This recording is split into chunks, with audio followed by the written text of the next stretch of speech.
बंद करके आना। हाँ ठीक है। वो यार 50 रुपए का ना। வேற என்ன வேணும்?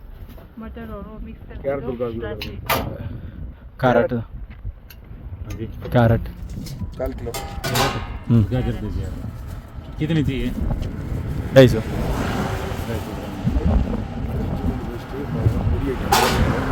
जिंजर इंजी पूड पेस्ट வாங்கிக்கலாம். அரைக்கி மிக்ஸி ஜிஞ்சர் நெய் கருவேப்பிலை புதினா. நண்பர்களே, நம்ம இப்போ எங்கே இருக்கோம்னா மணாலிலேருந்து கிளம்பி அப்படியே லடாக் பாதையில் ஒரு 70-80 கிலோமீட்டர் வந்தோம். வயிறு பசி எடுக்க மாதிரி இருந்தது. கடையில் போய் பார்த்து சாப்பிடலான்னு பார்த்தா ஒரே ரொட்டி டால் அப்படி இப்படின்னாங்க. அதனால் நம்ம என்ன பண்ண போகிறோன்னா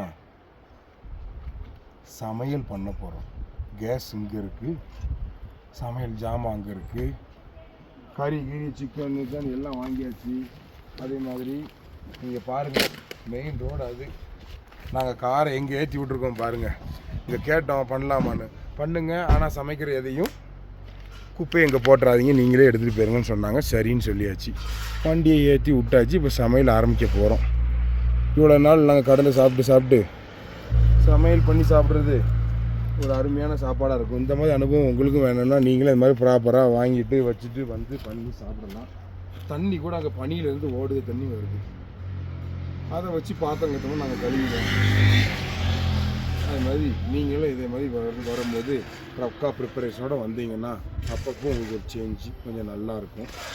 அதே மாதிரி வண்டி நிப்பாட்டிடம் பார்த்துருங்க. சில இடத்துல கல் உருளுமோ கண்ட இடத்துல நிப்பாட்டி நீங்கள் சமைக்கிறாங்க. ஓகேவா? நான் சமைக்கும் போது உங்களுக்கு சமையலை காட்டுறேன், உங்களுக்கு சாப்பாடு. ஓகே, பாய். கும்பிடுற சாமி குரூப்புக்கு ஒரு வணக்கம். பார்த்தீங்களா, நம்ம லடாக்குக்கு போகிறதுக்கு முன்னாடி நிற்கும். மேலே பாருங்கள், பனி கொட்டி கிடக்கான். அப்படியே பார்த்தீங்கன்னா கீழே ரோட்டில் வண்டி போகிறேன். இப்படியே பார்த்தா உள்ளே ஏதோ பாதை போகுது. அப்படியே பார்த்தோன்னா மேலே ஏதோ எஸ்டேட்லாம் மலைக்கு மேலே இருக்குது. டக்குன்னு கீழே பார்த்தா அங்கே பிரியாணி செஞ்சுக்கிட்டு இருக்காங்க. சரக்குலாம் நடந்துக்கிட்டு இருக்கு பாருங்க. அந்த கேப்புக்கு போங்க, அந்த மரம் கேப்புக்கு.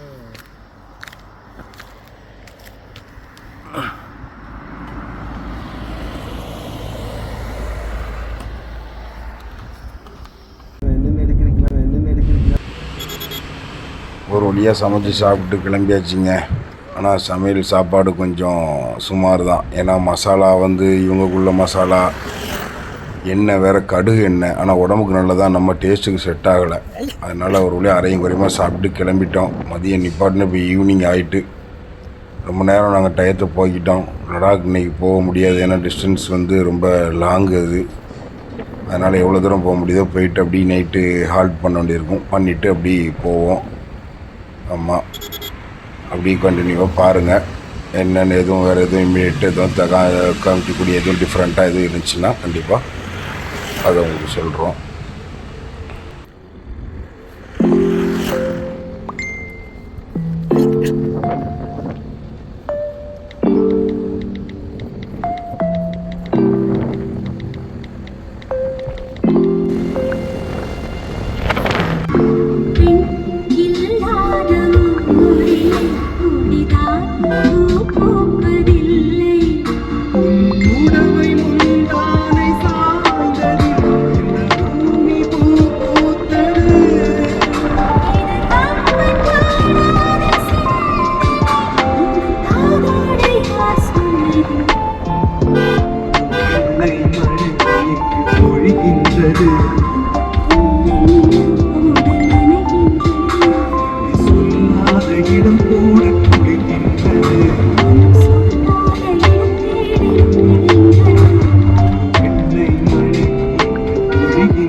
ஒரு வழியாக இருட்டிடுச்சிங்க. அதே மாதிரி இங்கே வந்து பார்த்திங்கன்னா நம்ம ஊர் மாதிரி 6 மணி ஆகிட்டு 7 மணி ஆகிட்டுனா தெரியாது. ஏன்னா அங்கே இருட்டுறது 8 மணிக்கு அப்புறம் தான் இருட்டவே ஆரம்பிக்கும். அது வரைக்கும் ரொம்ப வெளிச்சமாக தான் இருக்கும். நமக்கு அதனால் டைம் போகிறதே தெரியாது. நாங்கள் பாதி இடத்துல இப்படி தான் ரூம் தேடுறதே, இன்னும் நைட் ஆகலைன்னு சொல்லிட்டு ரூமை தேட ஆரம்பிப்போம். பார்த்தா மணி 9 மணி ஆயிடும். இப்போவுமே நமக்கு மணி 7:30 மணிக்கு மேலே ஆகிட்டு பார்த்து இப்போ எவ்வளோ வெளிச்சமாக இருக்குங்க. இப்போ நைட்டு எங்கேயாவது ஹால்ட் பண்ண வேண்டியது இருக்கும் கண்டிப்பாக. ஏன்னா ட்ரைவ் பண்ண முடியாது, ஏன்னா ரூமும் எங்கேயும் கிடையாது.